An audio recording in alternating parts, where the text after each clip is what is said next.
Bienvenue sur Wapala, votre mag 100% Watersports.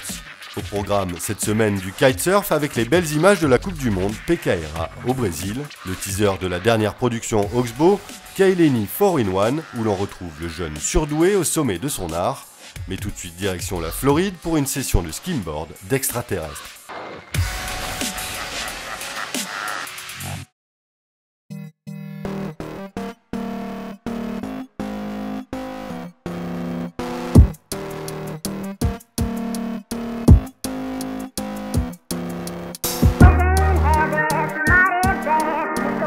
Nous présentions au printemps dernier l'évolution hallucinante du skimboard ces dernières années.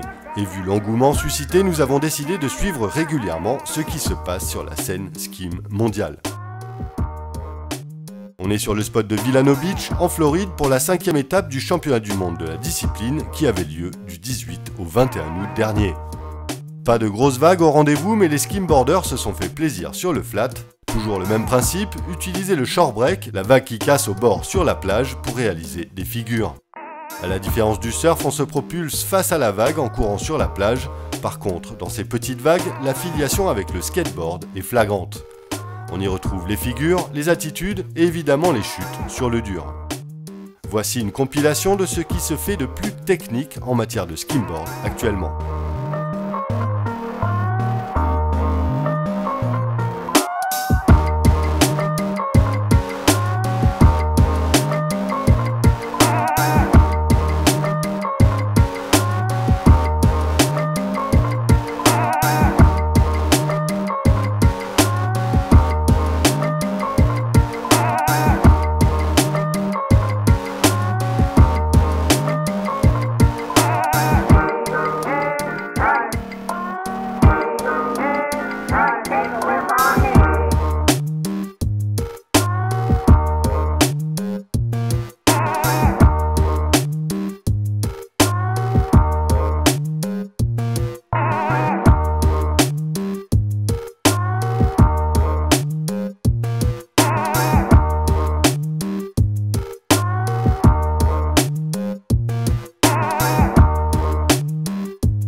Côté résultat, c'est Brad Domke, actuellement second au classement mondial, qui l'emporte devant Austin Keane et John Ackerman. Il existe donc un véritable championnat du monde, le United Skim Tour, organisé chaque année sur 8 étapes et rassemblant 90 riders au classement annuel. Toutes les étapes se concentrent aux US, sauf une à Mexico et l'autre en France à Osgore.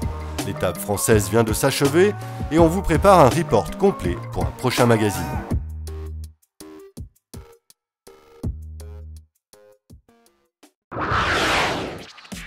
On part en express à Hawaï pour voir le teaser d'une vidéo qui sortira prochainement, Kaileni 4-in-1, où l'on retrouve le bien nommé, enchaînant 4 sessions dans des vagues de plus de 6 mètres, en windsurf, en surf, en kite et en stand-up, le tout dans une même journée.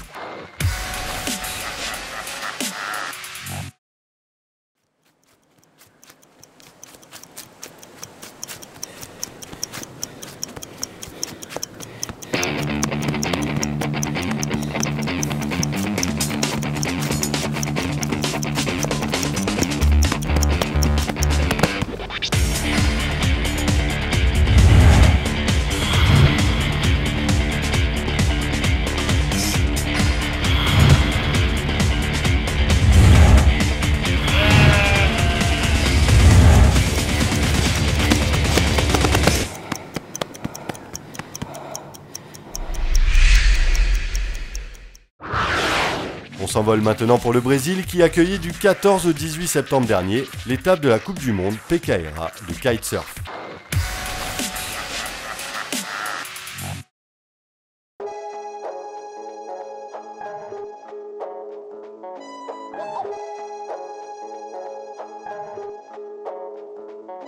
Tout le gratin du kitesurf était réuni pour mettre le feu au final sur un spot magique avec des conditions parfaites. Le niveau est très haut et le spectacle assuré par des riders plus engagés que jamais.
Magnus Madsson, le local de l'étape, très à l'aise chez lui et tout simplement surpuissant et déchaîné. Le premier à en faire les frais, c'est le français Tom Hébert. La sanction est lourde, 5-0 dans son 8 qu'il opposait au Brésilien. L'autre Frenchie, Seb Garat, reçoit aussi la visite du monstre Madsson dans son 8 pour la 4e place. Seb essaie de faire parler sa puissance, mais avec beaucoup trop de déchets, il ne peut rien faire, lui non plus.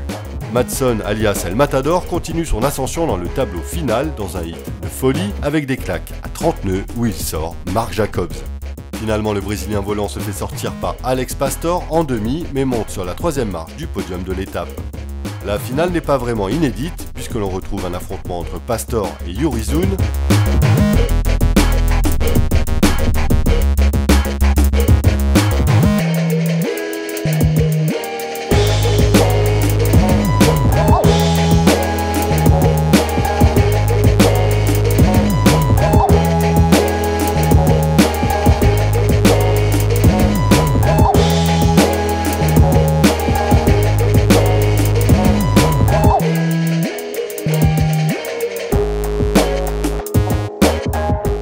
Ultra puissant, technique, précis et engagé, Zun l'emporte logiquement.